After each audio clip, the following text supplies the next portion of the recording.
Okay, I'm so excited to do this smoothie demonstration with all of you.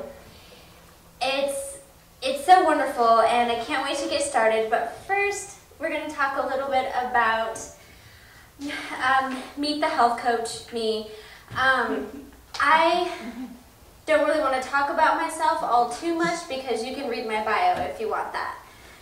What I do want to talk about is my vision of why I'm here and what you all can expect from me and what to expect during a session with me. Many of you I recognized and have already seen me either once or twice.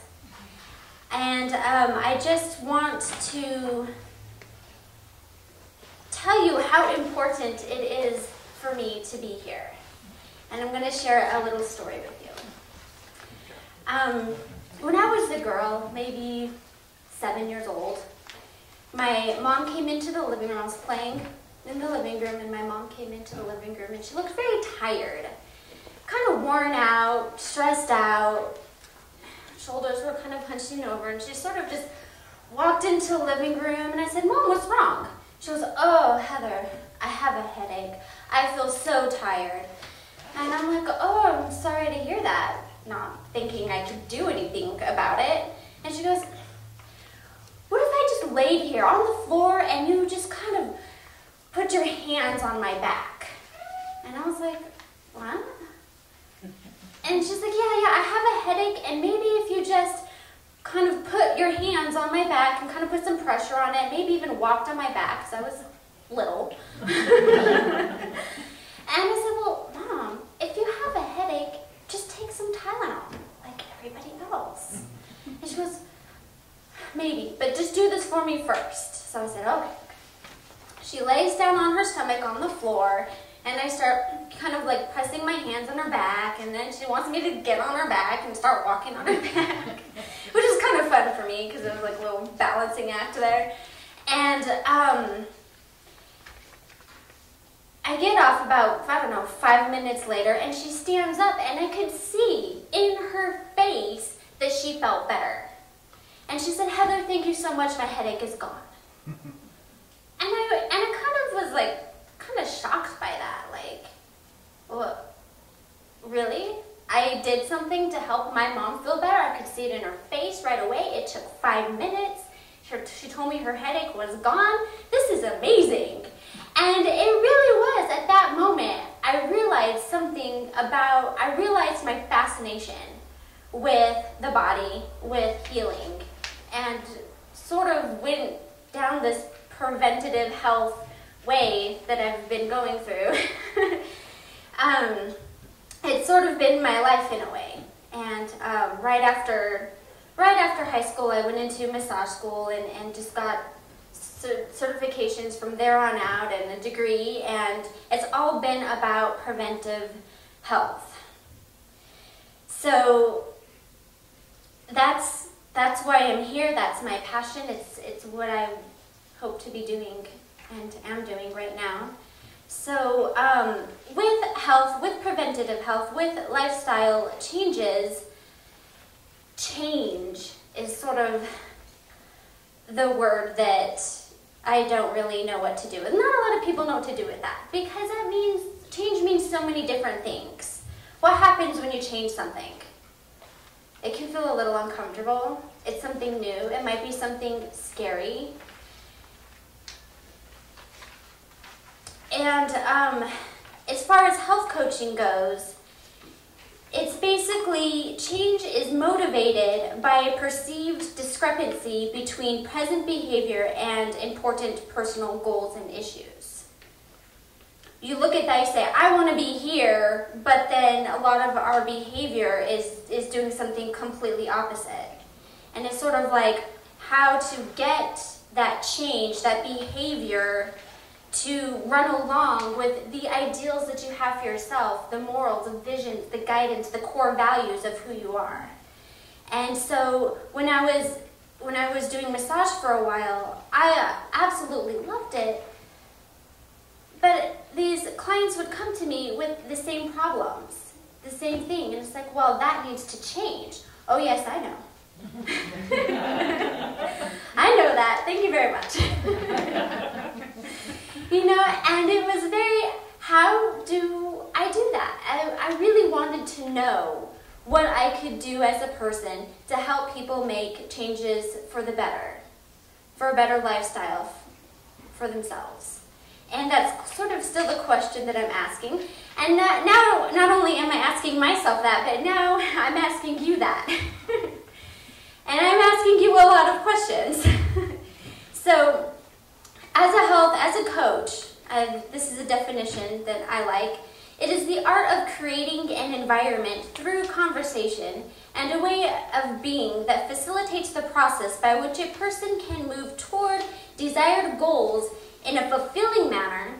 When those goals have to do with fitness, health, well-being, they're considered a health coach. So that's what I like, and that's sort of how I define that. So if you all have packets there, and if you look at the first page, I have mine right here. Yeah. On the very, very top of the page, it says primary food. Top right. I'm sorry, top left. Primary food. It's underneath her business card. Oh yeah, sorry, you gotta lift the business card. Lift the business card. Thank you. So when I was at Institute of Integrative Nutrition, we talked about 2 types of food. Primary food, secondary food. Primary food is really the social structure, self-confidence, motivation, goals, vision, who you are as a person, your vision, your goals as a person, how you see yourself, how you feed yourself emotionally through that. So this one says laughter, and I have a cute little joke. It's part of primary food, it's to laugh and be happy.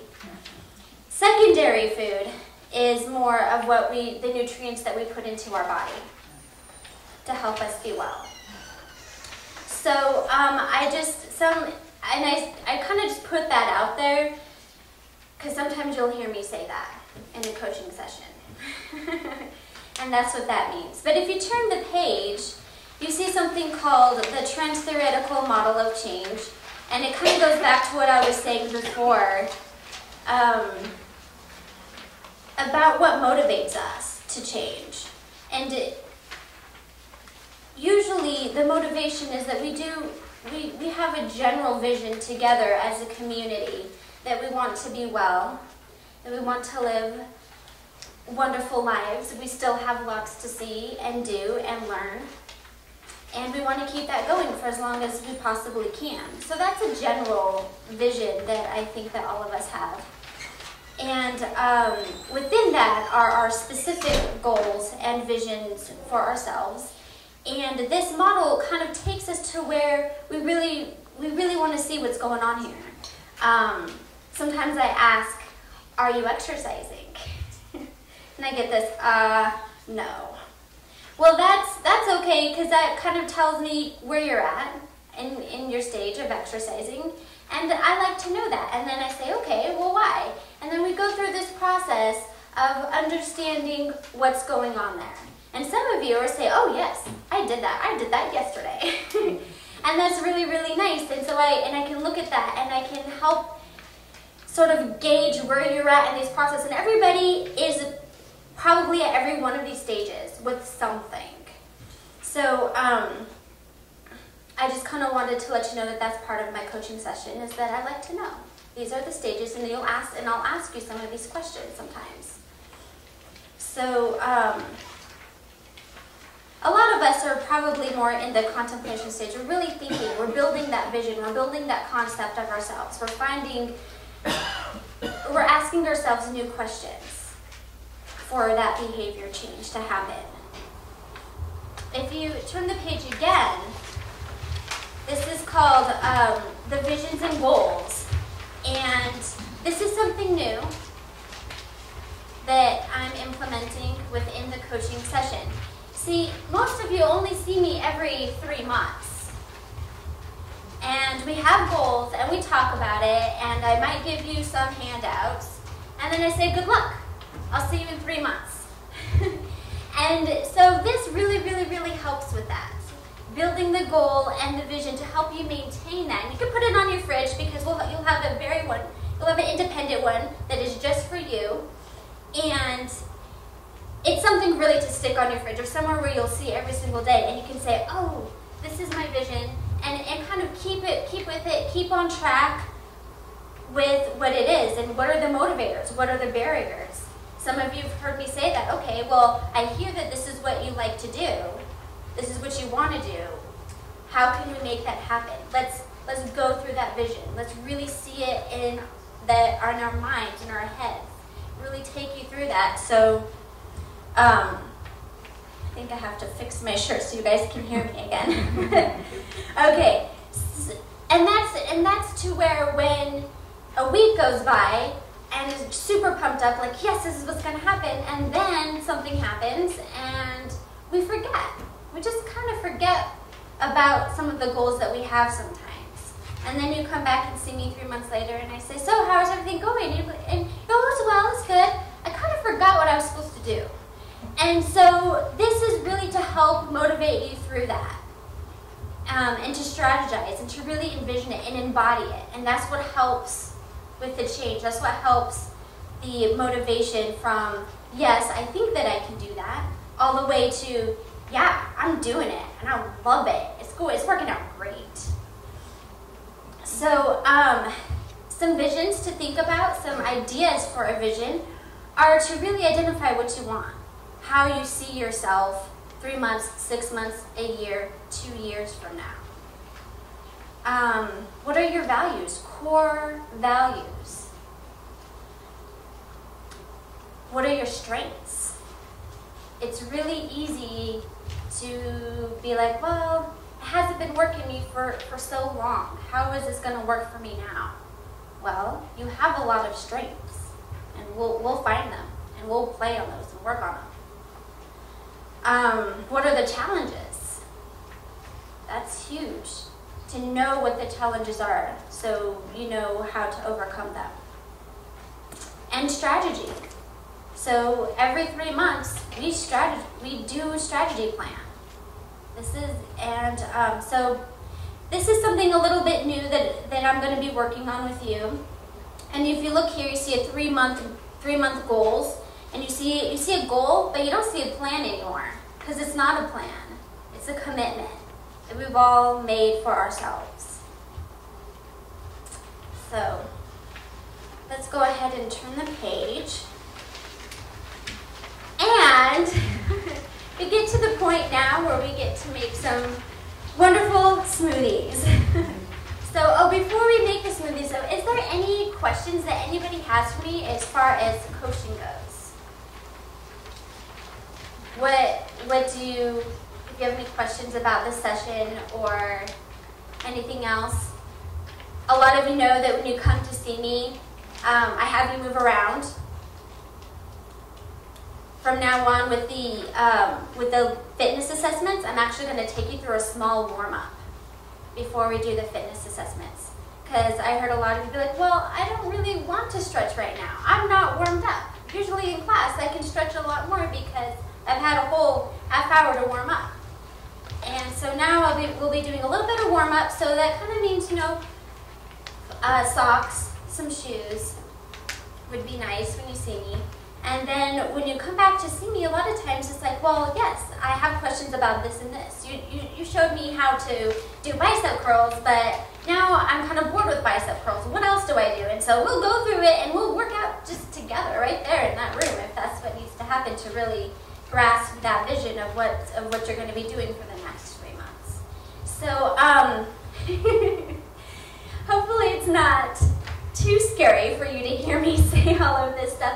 It's actually rather exciting, and I'm here for you, and I'm here to motivate you and help you, and be your champion, be by your side with whatever you need. So when you do come to me and you say, yes, I am working on my goals, and this is what I had the challenge with, and this is what I want to do next, it's just a little bit more clear. hopefully that you all are okay with that. And if not, then you can just raise your hand or come see me afterwards and we'll figure something out. But I really do think that I like this plan, and hopefully all of you will like it too. So, Heather, before you start on Yeah. the smoothies, is this set up correctly so that you can see what Heather's doing? Heather, just set your hands here. okay, so You should I'm be able to see- here You should be with able the to see what bags, she's doing. and okay, let's Just open need to this. come down. So if I'm here opening some Is that yogurt, okay so there? There you go. Okay, wonderful. I didn't think it was right. Okay, so I first started with smoothies probably around 8 years ago. I really wanted my kids to eat spinach. And I really didn't know how that was supposed to happen. It's not like I could just feed them salad with some spinach. That's not gonna work. So I really started getting creative and found these great recipes online about green smoothies. And I was hooked ever since. And my kids actually started drinking the smoothies, and I didn't tell them there was spinach in it. I really didn't. I masked the green spinach with blueberries, with frozen blueberries.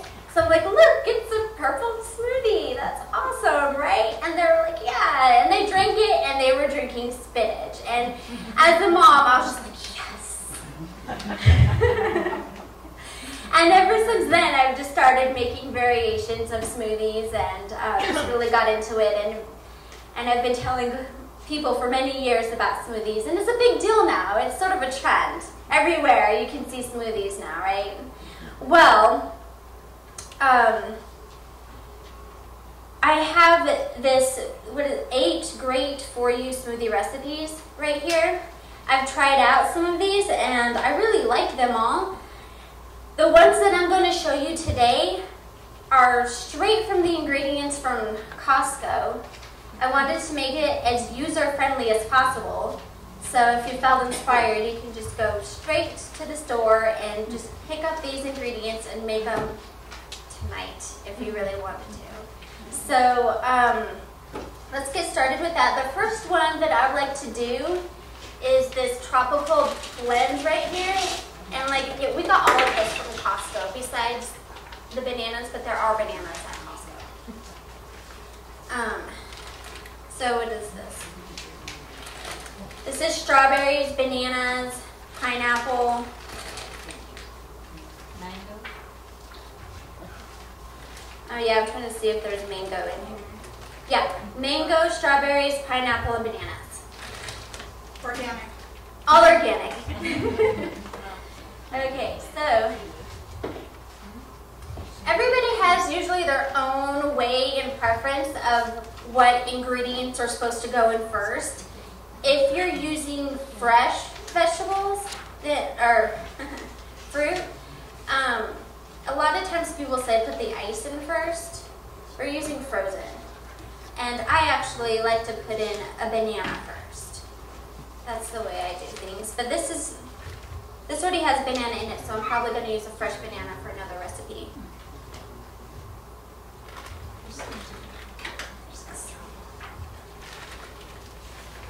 That's the hardest part for me these days. Yeah. Opening the bag.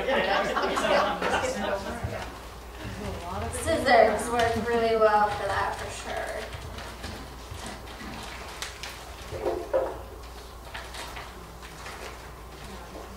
It's like how much Alright, you put in. so when you're at home, you're probably going to make this just for probably you and one other person. I'm making this for a whole lot of people.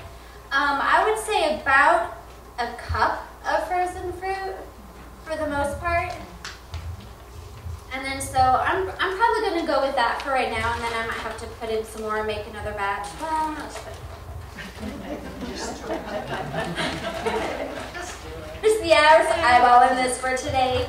And then with this smoothie recipe, this is for about 1 or 2 people right here. And then if it's too much for you, just stick it in the fridge. Or what I like to do is I buy popsicle molds and I just put it in the popsicle molds and stick them in the freezer. Yeah. And then you can have it for whenever.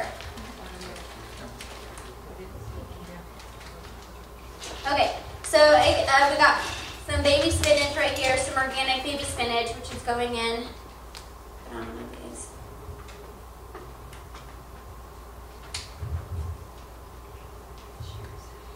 And then you can determine how much spinach you want. I usually do a big handful. I don't know if it says in here how much. That one you're just gonna have to determine for yourself. If you're not used to putting spinach or kale into your smoothies, I would start with a smaller handful at first and then work your way up to bigger portions.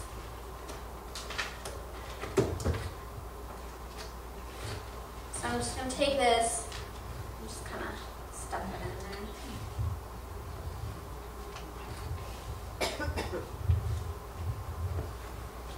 Probably like that. And then here, this is unsweetened vanilla almond milk. This is what I use at the house. Sometimes I use coconut milk too. And then so I'll just kind of put this in last. And there is honey. I might use a little bit of honey for sweetener at first. It depends really where you are. If you already do green smoothies, you might not even need the honey. You're probably fine without it. I'm going to put just a little bit in for some of the people out there that this is sort of a novelty and there might not be, their taste buds might not be used to it. And then just go ahead and start with a little bit. And then once you get used to it again, you can really start lessening the sugar intake, lessening the fruit even, and putting a little bit more smoothie in there. I mean spinach.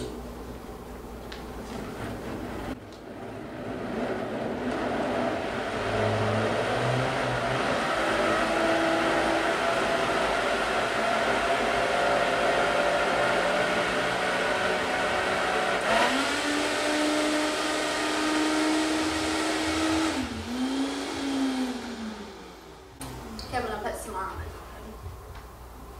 And then this too, it's sort of like, sometimes you have to eyeball it. You really do. And it depends on if you like really thick smoothies versus thin smoothies. So let's see what this does.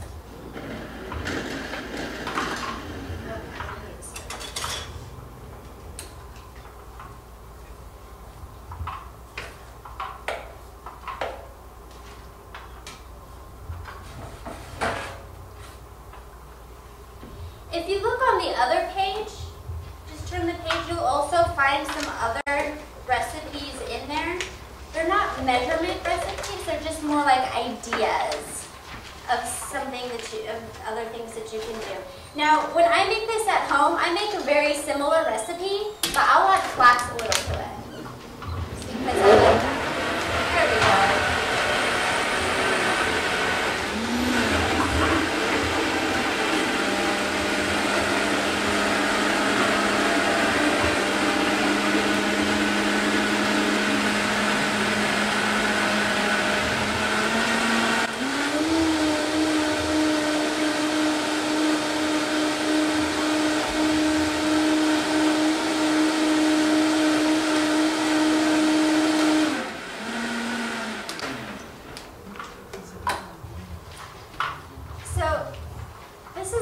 High-powered blender. But if you're just making it for two people, one or two people, a regular blender is just fine.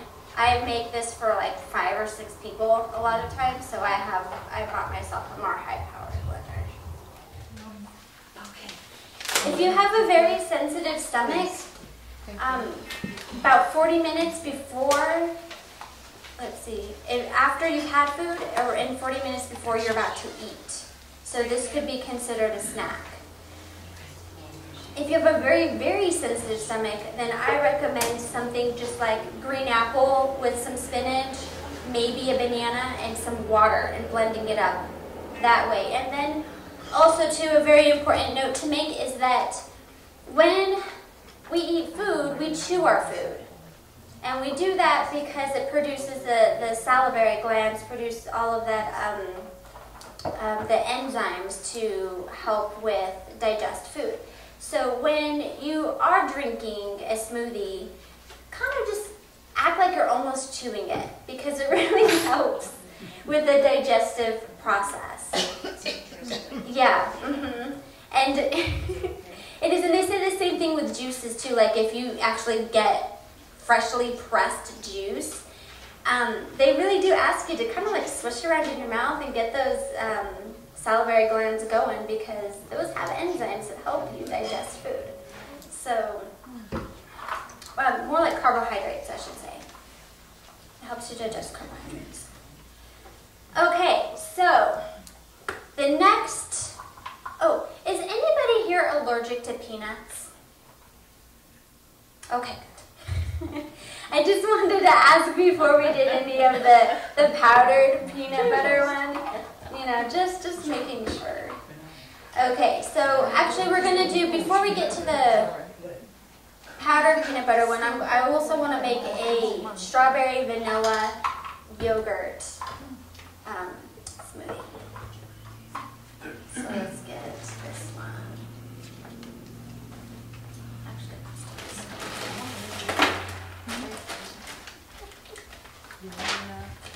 Heather, how long should you eat a meal and then you're going to eat fruit? You need to wait about an hour before you eat the fruit so you don't have the gastric problems. Yeah, it really depends on how sensitive your stomach is. So if you were to like eat a egg and sausage breakfast and then right away have one of these fruit smoothies, it might not sit very well with you. Have one of these first. Okay, so this one we're gonna add we're gonna add a banana. And this is all variations of this.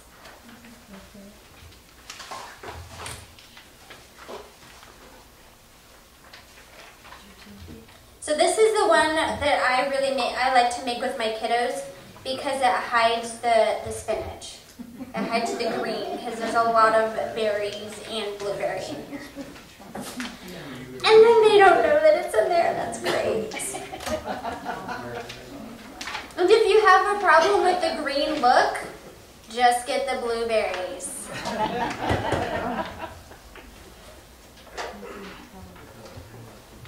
Is there a substitute, non-dairy for the yogurt? I think you can get non-dairy. Oh, you know what?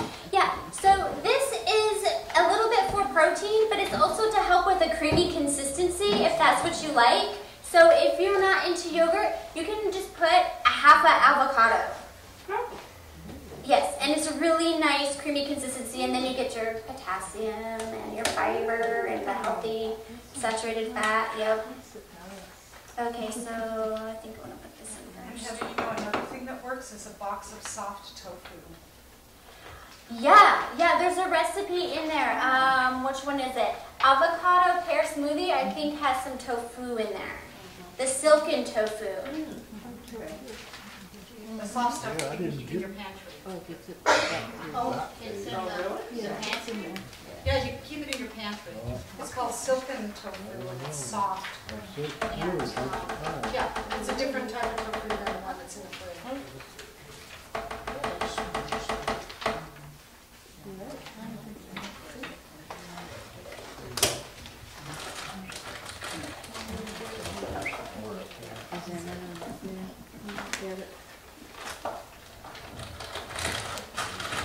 So you can add, Does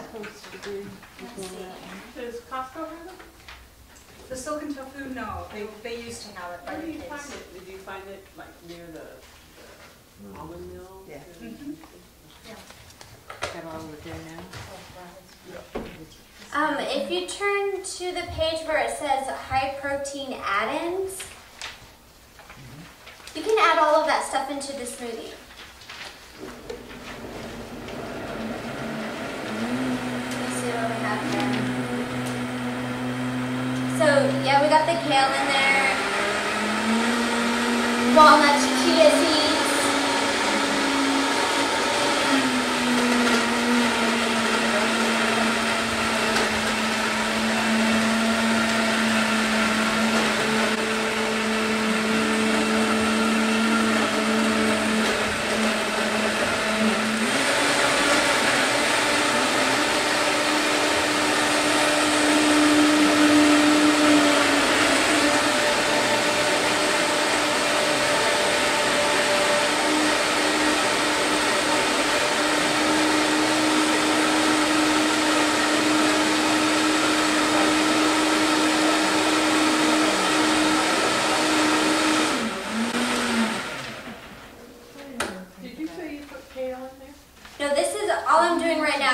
the baby spinach. Okay, so I did add the spinach, and as you can see, there's no green. It is beautiful purple. It's very easy to make this as a meal replacement. The first one that I did, probably not so much. It was more maybe just maybe a snack, or maybe as a breakfast, and then maybe something a little bit later on in the day. Now, a lot of times we say to have around 5 small meals. If you're on one of the eating programs that says that, this could be one of them. So I'm using not even a full scoop, probably that much. Okay, so this would be more like a snack, but you just don't drink a whole bunch of it. It'd just be like, I can't see the ounces on this, but probably to like right there, and that would be a snack. But yeah, and then you'd want to add the flax oil or the protein powder or something to it. So this, what I put in is it's pea protein, hemp seed protein, and brown rice with some alfalfa grass powder, some spinach powder, some broccoli powder. You can't taste it, right? And I read this too, and I'm like, I wonder if you'll be able to taste it. You can a little bit if you do one of those blender bottles and mix it up with either milk or water and just put the protein powder in. You can taste it at first, but then the aftertaste is vanilla. Yes. At least it's not the other way around, right?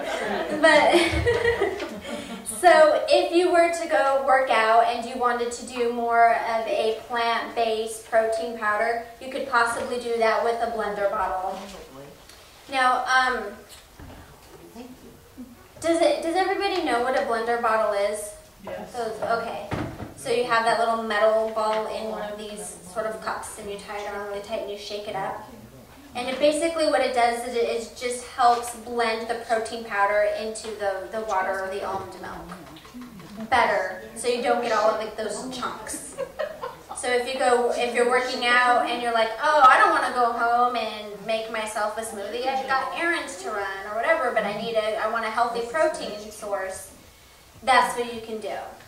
And I did try it, and like I said, I kind of tasted a little bit of that broccoli and the alfalfa, and then afterwards was the sort of vanilla aftertaste, but I also added the PB2 to it as well. So I got like this vanilla peanut butter protein shake going on there. And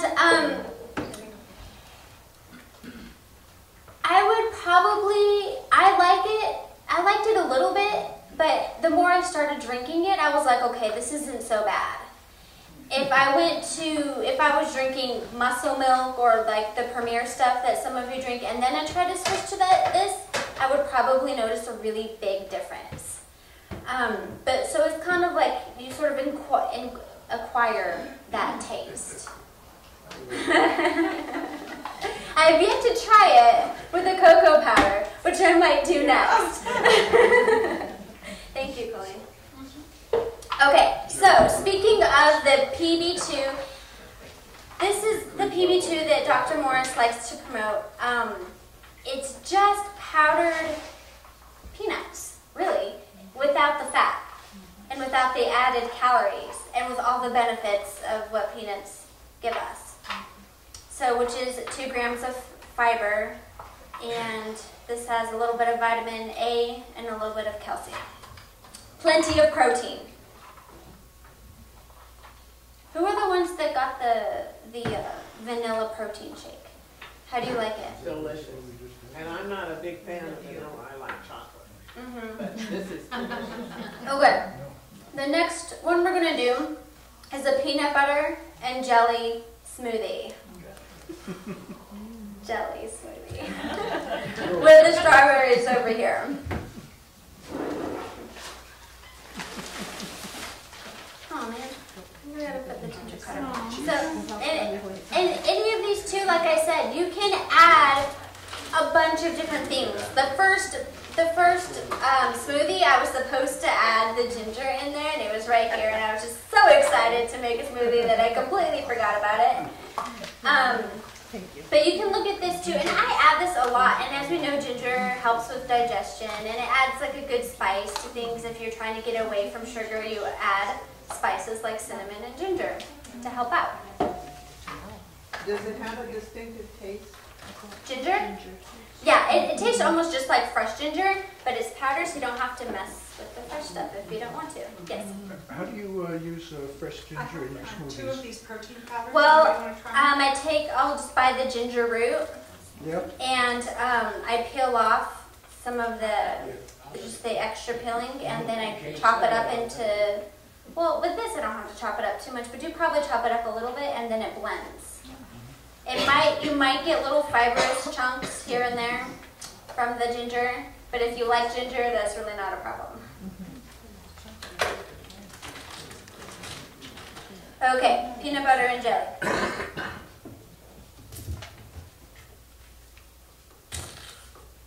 Heather, they have the smaller jars of PB2 at Fry's. Really? All right. Yeah, that is good to know. Thank you.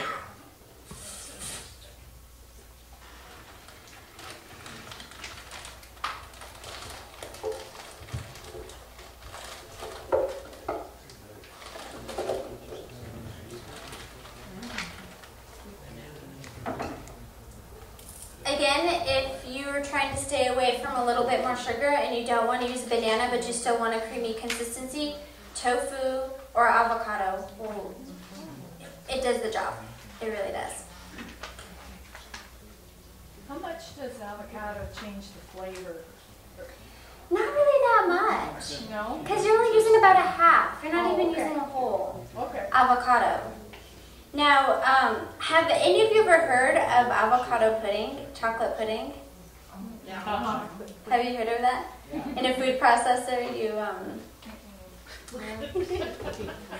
blend up the avocado and you put like medjool dates or a sweetener in there, and a bunch of cocoa powder and some honey. Yeah, it's interesting. I don't know. I just thought of that. Okay, so this is the PB2 powder. With this one, I didn't add too many greens, but again, you can add as much as you want to because you can't really taste it, and you might as well put it in if you can't really taste it.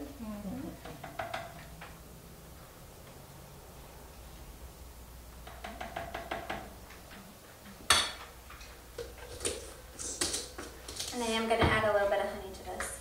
Serving wise, the PB2, how does it compare with regular peanut butter? In other words, if you use a tablespoon of peanut butter, should you use 1 tablespoon of this or 2 tablespoons of this? That's a really good question. Let's see here. I used this stuff this morning, and I mixed in 2 tablespoons just for myself and got a pretty good peanut butter taste out of it. Okay. And I would, if I was to use regular almond butter, which I usually use, I would probably have used 3 tablespoons, probably. Oh, so you're saying less? So you could probably even use less, yeah, Okay. and still get a really good consistency. Well, when you put it on your toast, you don't want it to run off. Yeah, you just So mix you it want to it- whatever consistency you want. I have a funny story about PB2. So my mother lives in Texas now, and she's 90, and she's been told to have some protein supplement. Okay. So I asked my mom, how did you like that PB2 I sent you? And she said, you know, it was really good. I mixed it up with some butter and honey.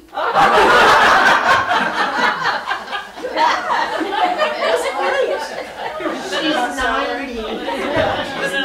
Make it work for her.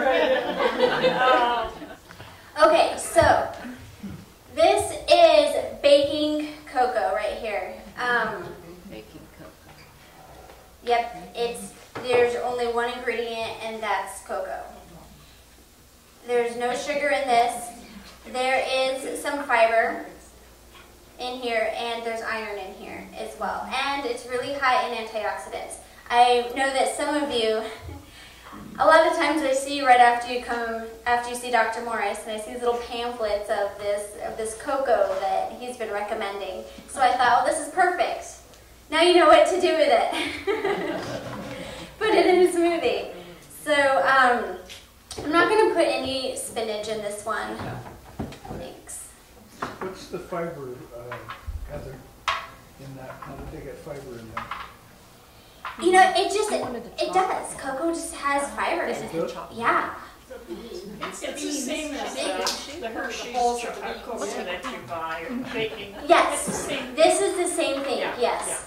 Except this is organic, Yeah, yeah. non-GMO, right here. Oh, yeah. Okay. All right. So with this one, we're actually gonna. This is like double chocolate because we're gonna actually use this one now.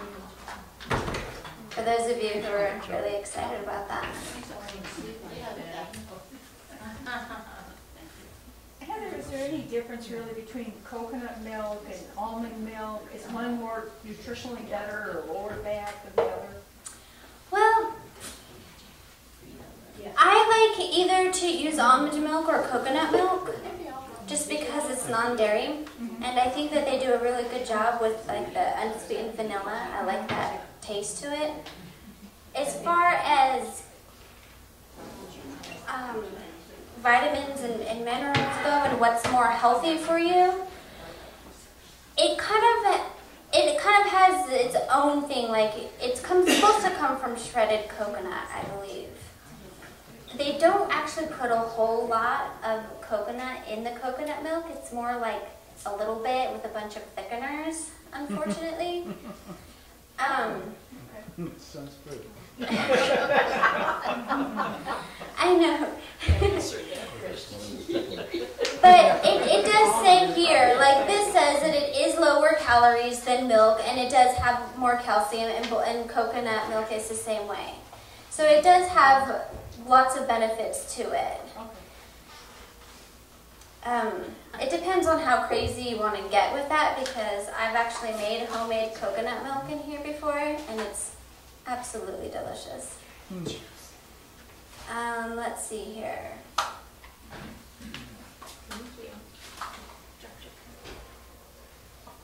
If you don't want to use a sweetener like honey or agave nectar, you can always use some medjool dates. Does anybody know about dates?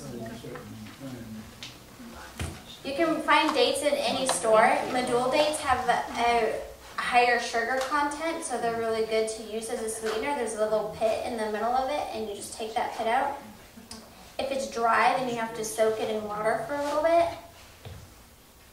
Yeah, this is a sweeter one. Putting all these bananas, so creamy and sweet. Let's see here.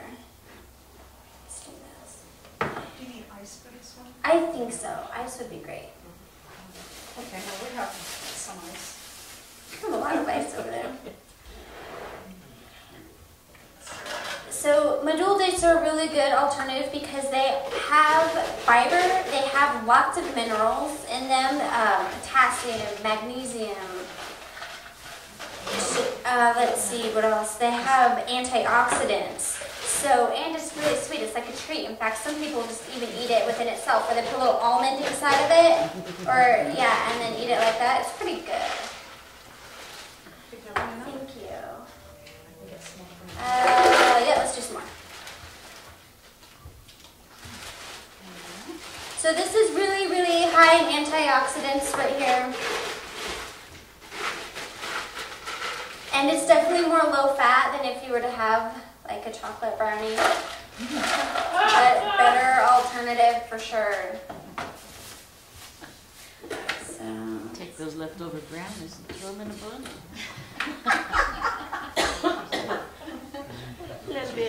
you can bake with protein powder, by the way, if you really wanted to. Oh my goodness. My goodness. If you wanted to make like protein cookies, you would put a couple scoops of this in. In place of flour? You still have to use flour. but just a little bit less flour and then a couple scoops of this.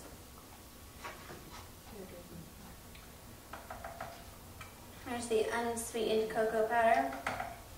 Oh my gosh, it's gonna be so good.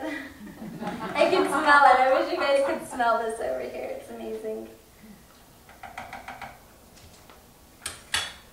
And what's really great about making this yourself is you know how much sugar you're putting in. You know what's going into your body.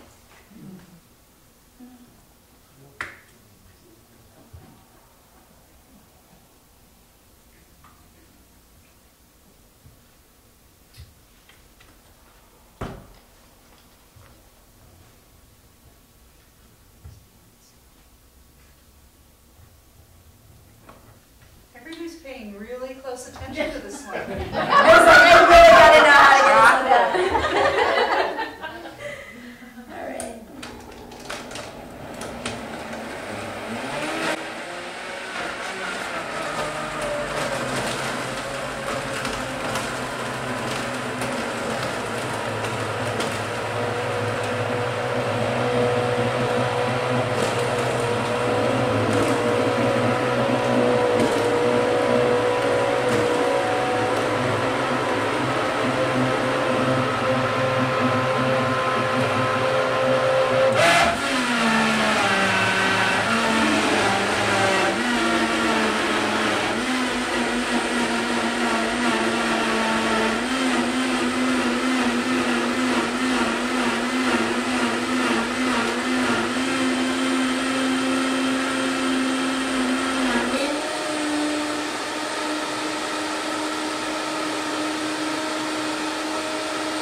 All right. Okay, so does anybody have any questions about the smoothies? Heather, this is not a question, but one thing I do sometimes, I overbuy bananas. We can't eat them all, don't use them. I freeze them when they get those little speckles on them, and just wrap them in saran wrap, throw them in a Ziploc bag, and then use them for my smoothies later. Frozen bananas make a very creamy smoothie. And I actually I actually break mine into sections already. That's what I do Yeah, too. yeah. Uh-huh. Yes. I just break them up and fix them, and then roll them in saran wrap, put them in the Ziplocs. Yeah, and it's a great way to, yeah, you can just buy, if bananas are on sale, don't be afraid to peel them, top them up, and put them in the freezer and make them for smoothies later. And just put them in a baggie? Yeah, freezer baggie. Yeah. And again, with this, I make this one as a treat for my kids, and I'll put them in the popsicle molds, and I call them fudgesicles. So they can kind of be like their friends with the other fudgesicles that we don't want to eat. How old are they? I have a 5-year-old, an 11-year-old, and a 12-year-old. You do. So, yeah, and so, and we drink smoothies all of the time, and they normally they have one about, I don't know, we make them about 4 times a week, 4 to 5 times a week. So, breakfast, I know a lot of you sometimes don't get very hungry, but you know that you should eat breakfast. So this is one of those times where you just put something in the blender. I'm ready to eat. Yeah, really good. Do I need to make some more? Did everybody get chocolate? How many? If you didn't, raise your hand. No. Okay. Can I hold my drink in one hand and put my hand up? Just hold it with your cup up. I think that did it, unless people want seconds. So, Dan's favorite, current favorite dessert right now, sort of goes on from one thing to another, but it's, he'll use the non-fat yogurt, banana, and cocoa powder, and PB2. Nice. So it's good. It's, Doesn't sound too painful. no, lots of cocoa powder, because the antioxidant effect, it's a lot. It's like 4 tablespoons of it, of the cocoa powder a day for that, you know, antioxidant effect. Mhm. So it's a lot. Yeah, so please try some of these recipes and then make your own, because you see how easy it is to do that. And thank you so much for coming. I really enjoyed being up here. Talking to you guys.